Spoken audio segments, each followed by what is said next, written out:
Bienvenidos un día más al curso de nutrición básico. Como os estuve comentando en la introducción de la semana pasada, los vamos a centrar ahora un poco en esos valores nutricionales, en qué problemas vamos a tener por carencia, por excesos y pues un poquito todo lo que engloba.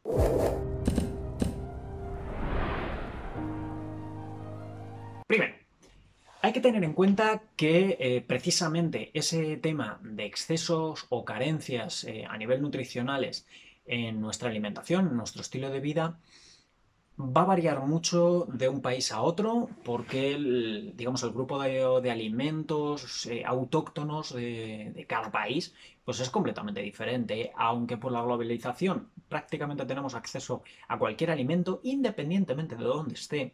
Tienes que tener en cuenta que en la gran mayoría de casos, para poder soportar ciertos tipos de transporte o largas distancias, pues si son frutas o vegetales, etcétera, pues tienden a cogerse verdes, a madurar en cámaras o sufrir algún tipo de proceso que puede alterar ese valor nutricional. No lo veremos en esta clase, pero sí lo vamos a ver en clases posteriores.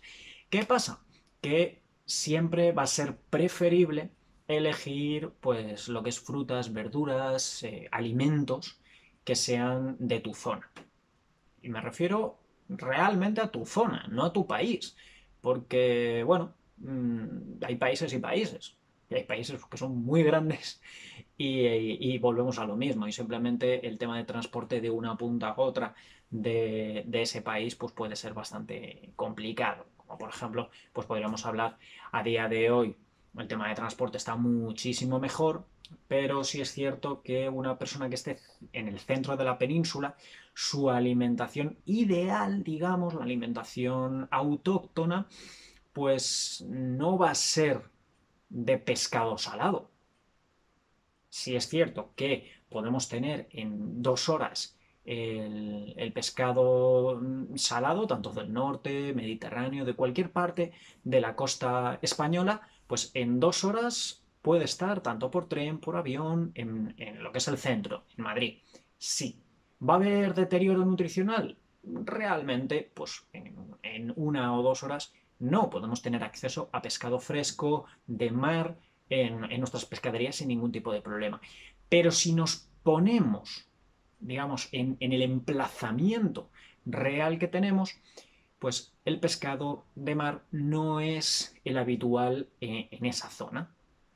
Entonces, dependiendo de dónde tú estés viviendo, va a predominar pues una serie de alimentos. ¿Por qué? Sobre todo, si tu ascendencia, si tus padres, abuelos, etcétera, se han criado ahí y no se han movido de zona.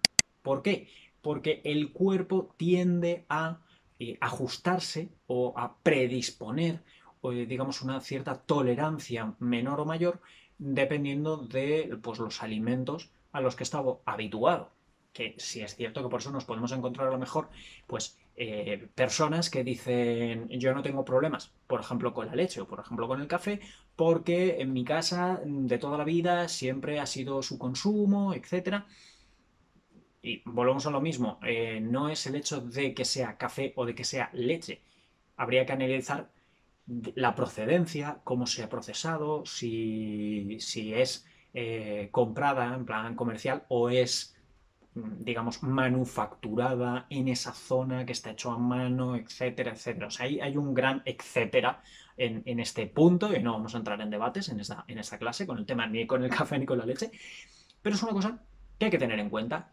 Un hábito, o sea, nosotros somos animales de costumbres, animales de hábitos, y dentro de la alimentación es igual. Si tu abuelo, por ejemplo, yo soy muy, muy de garbanzos, y dices, ¿por qué? Los garbanzos me encantan. Pero sí es cierto que yo hace poco, teniendo una conversación con mi abuelo tiene 91 años, y él me decía, en la época de la Guerra Española, dice, pues es que eran garbanzos día sí, día también. Era garbanzo, garbanzo, garbanzo. ¿Por qué? Porque no había gran abundancia de alimentos, era un momento de mucha carencia, no podían hacer 5 comidas al día porque no había dinero, no había forma, no había nada, y normalmente pues tendían a hacer pues eso, una comida que pues lo que pudiera ser. Y si era cocido, pues era cocido. De hecho, el cocido madrileño, pues era la comida común en esa zona. Al igual que puede ser el pote gallego o asturiano, las faves, etcétera, eran platos que al final, o sea, no se crearon por necesidad, era en plan de, ¿qué tenemos? Que tenemos para toda la olla. Y ya está. Y sobre todo, pues también por que eran familias muy numerosas, había que hacer mucha comida para mucha gente, y luego, claro, tú vas analizando y dices, claro, es que hacían una olla gigante y nosotros, pues siempre hacemos ollas gigantes. Esto es un ejemplo, esto ya va aparte de lo que os comentaba, pero de decir, no, yo es que siempre hemos cocinado con ollas gigantes, y te pones a pensar y dices, claro, tu madre se crió con ollas gigantes y entonces lo vio como normal. Tú te has criado pues con lo que ha estado haciendo tu madre y lo ves normal. Y es un hábito que viene a lo mejor de tu bisabuela, pero tu bisabuela a lo mejor tuvo 12 hijos, iban olla grande porque eran 12 más 2. O sea, eran 14 personas. Y de repente, luego ya tu abuelo pues tuvo 6 hijos, y entonces tu madre era olla grande, pero porque eran 6 niños y los padres 8. Y de repente tu madre ha tenido 2 hijos nada más y sigue cocinando con olla grande cuando sois 4 en casa. Y esto es un punto muy importante. De hecho, también la tendencia exponencial de sobrepeso y obesidad que tenemos a día de hoy es que precisamente por ese arrastre, digamos, de hábitos que tenemos, nuestros abuelos han pasado, la gran mayoría, no todos, pero si han pasado una guerra o crisis económicas, etcétera, no han tenido esa opulencia de recursos que tenemos nosotros a día de hoy. ¿Qué pasa? Que al mismo tiempo que ellos, por ejemplo, eran más propensos a tener carencias nutricionales. ¿Por qué? Porque comían a lo mejor 2 o 3 tipos de alimentos y les faltaban vitaminas y minerales, por eso pues a lo mejor podían desarrollar ciertos problemas de salud. Pero esos problemas de salud por exceso no los tenían. O sea, la diabetes era una cosa muy rara, el cáncer era una cosa muy rara, problemas de hipertensión eran cosas muy raras. O sea, lo que tenemos a día de hoy, que ya casi te miran mal si no tienes, o sea, si no eres diabético, no tienes problemas cardiovasculares, si no estás tomando algún tipo de fármaco, ya como que te miran raro, como diciendo, ¿este qué le pasa? Este es raro. Pues era completamente al revés, al igual que hace 20 años, o sea, tampoco tanto, el tener sobrepeso u obesidad era lo raro. De hecho, gran mayoría del bullying infantil, pues sobre todo, por ejemplo, en mi época era, pues si eras de los gorditos de clase, pues te tenías que aguantar un poco en cierta, que te iban a caer pues muchas bromas y etcétera, sobre todo pues en clase de deporte, cuando no eras capaz ni de correr 20 metros. O sea, eso, lógicamente, lo he vivido yo. A día de hoy es mucho más común. ¿Que no debería de ser así? Por supuesto que no. Pero hay que tener en cuenta eso. No podemos justificar nuestros hábitos por lo que nuestro abuelo o nuestro bisabuelo hacía. Esto es algo que quiero que quede claro porque es muy, muy importante. Y entonces, un poco por ir cerrando, digamos, este vídeo, las, digamos, motivos más comunes, por ejemplo, de problemas de salud derivados de carencias a nivel nutricionales, los 3 factores así más determinantes: uno es carencias económicas. Cuando tú tienes problemas económicos y quieres, por ejemplo, comer 5 veces al día, ¿qué sueles hacer? Pues elegir alimentos lo más económicos posibles. ¿Y qué problema vienen con los alimentos baratos? Que lo barato al final sale caro. ¿Por qué? Porque cuanto más barato es un alimento, más degradado está. Hay que tener en cuenta que cuando tú vas al supermercado y te brean o te cae el torrente de ofertas de 3x2, 4x3, etcétera. Sí es cierto que es para aumentar tu consumismo y que compres más cuando no lo necesitas.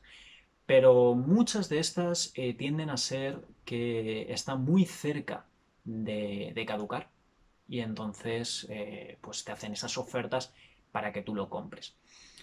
Otro de los factores, claro, si tú, por ejemplo, tienes fruta o tienes verduras que están pues cerca de ponerse malas, ¿qué calidad nutricional va a tener? Pues menos. Esto es obvio. Si tú llegas, por ejemplo, a una fruta ecológica que te pueden decir que son 5 euros el kilo y de repente dices, no, yo es que en tal tienda está a 50 céntimos el kilo y es que, claro, ¿qué ladrones son los que lo ponen a 5 euros? Ahí el gran problema de las veces es por qué, siempre pensamos en por qué tan caro me quieren estafar. Siempre asociamos el producto caro como una estafa, cuando realmente el problema es ¿por qué te venden esa fruta tan barata? Piensa en ello. Pasa lo mismo con cereales, con todo. O sea, que te dicen un kilo de espaguetis o 5 kilos de espaguetis a 1 euro. Y llegas y dices, joder, es que yo prefiero comprar 5 kilos de espaguetis a 1 euro que 2 manzanas a 1 euro. Porque con los 5 kilos de espaguetis voy a comer más días. Sí, pero ¿qué te da el espagueti? Y para los que me conocéis del curso de nutrición y autosuficiencia, sabéis perfectamente que yo soy bastante adicto, sobre todo al tema de tallarines, más que espaguetis. Pero espaguetis y tallarines es una de mis debilidades, que por eso tiendo a buscar opciones que no tengan gluten, etcétera, que no lleven trigo, ni maíz, ni arroz, para que por lo menos a nivel digestivo no sea tanta carga. Pero ¿qué diferencia hay de nutrientes si los espaguetis, sobre todo los refinados, que son los que cuestan nada, que están, casi todos los regalan, pues que es almidón, son hidratos de carbono, apenas tienen proteína, apenas tienen grasas, si está refinado no tiene ni fibra, vitaminas y minerales, olvídate. Entonces, ¿qué te va a aportar? Si tu alimentación está centrada en ese tipo de alimentos, como por ejemplo arroz blanco, harinas blancas, cereales refinados, o sea, no puedes decir, no, es que los cereales son ricos en tal vitamina. De hecho, si veis los vídeos míos de nutrición, de minerales, de vitaminas, etc., si el alimento está refinado, no se aplica. Te puedes decir, oye Diego, pero es que tú me has dicho que los cereales o que tal alimento tiene tal vitamina. Y os lo he dicho en todas las conferencias. Yo no meto la mano en el fuego por nada, por ninguno de los alimentos que yo menciono en esas diapositivas. ¿Por qué? Porque si no viene en la etiqueta, para mí, no está en el producto. Y es muy importante eso. Otra fuente de desequilibrios nutricionales, pues es cuando hacemos regímenes de baja caloría. ¿Por qué digo regímenes? Porque ya sabéis que a mí lo de la palabra dieta no me gusta aplicarla de forma incorrecta. Dieta es hábito diario de comidas, independientemente de lo que comas. O sea, si tú haces una dieta equilibrada, pues dieta equilibrada es dieta. Eso no significa que estés para bajar peso, para subir peso o para nada. Una cosa es tu objetivo y otra cosa es tu dieta diaria. Pero cuando empiezas a hacer un régimen, cuando empiezas a restringir alimentos a lo loco, que suele ser muchas veces de no, pues es que yo me voy a comer la boca y me coso la boca, o voy a estar a base de piña y pollo, o voy a hacer la dieta del pollo y el arroz, por ejemplo, a gente deportista de no, yo quiero aumentar de peso y me voy a hinchar a pollo y arroz. Ese tipo de tontunas, porque no dejan de ser tontunas. El organismo no funciona ni a base de arroz, ni a base de pollo, ni a base de piña.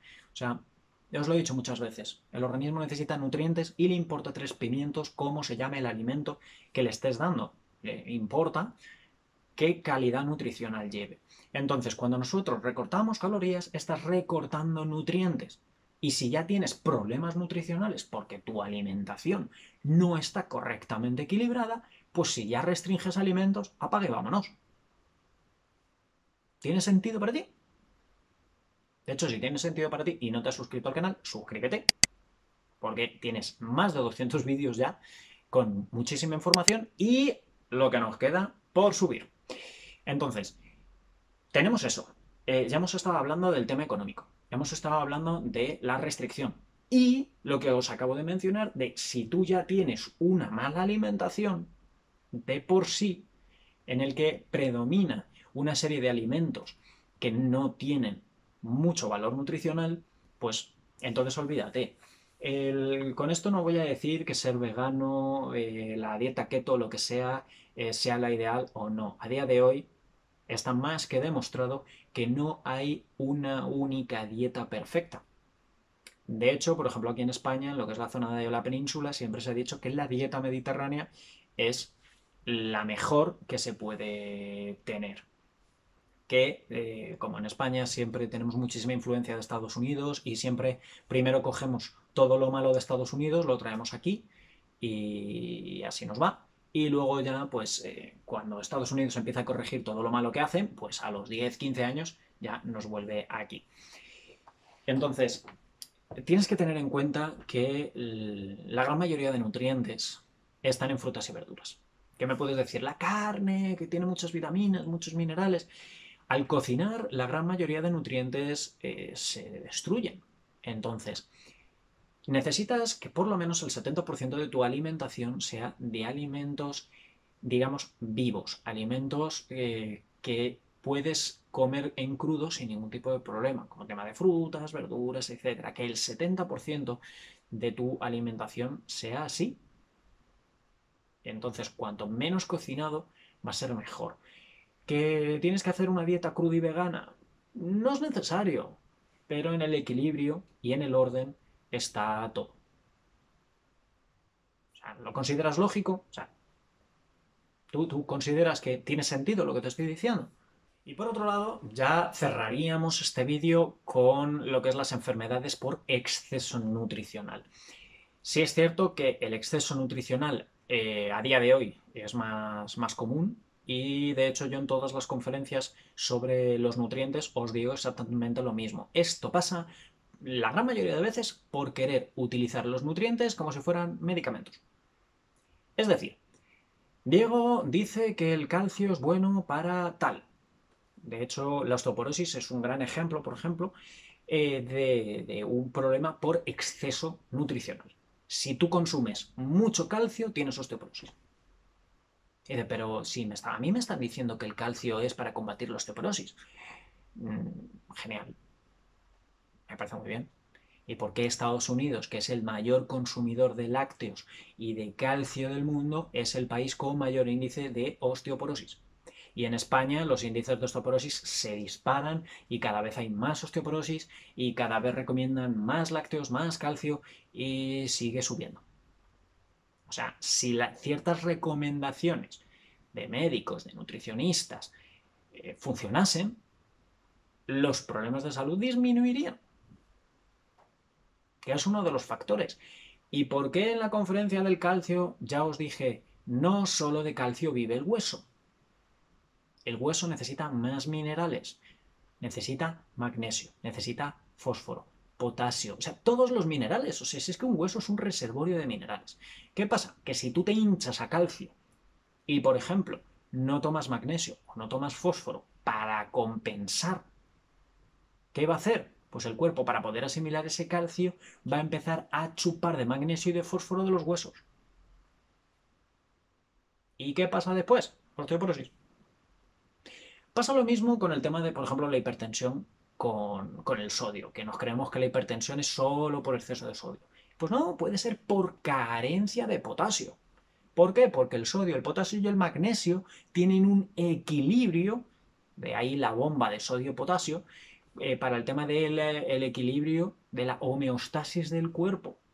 Si tú consumes mucho sodio y no tomas el potasio y el magnesio acorde a ese consumo de sodio, vas a tener problemas a nivel de regulación, por ejemplo, de la tensión. Si tomas mucho sodio, claro. ¿Y si tomas mucho potasio? Pues te va a pasar lo mismo. Exactamente lo mismo. ¿Por qué? Porque el sodio, el potasio y el magnesio tienen que estar en equilibrio. Por eso, la salud está en el equilibrio. No en, tengo problemas de tensión, dejo de tomar sodio. Y ya está. Me quitan el sodio. Problema solucionado. No.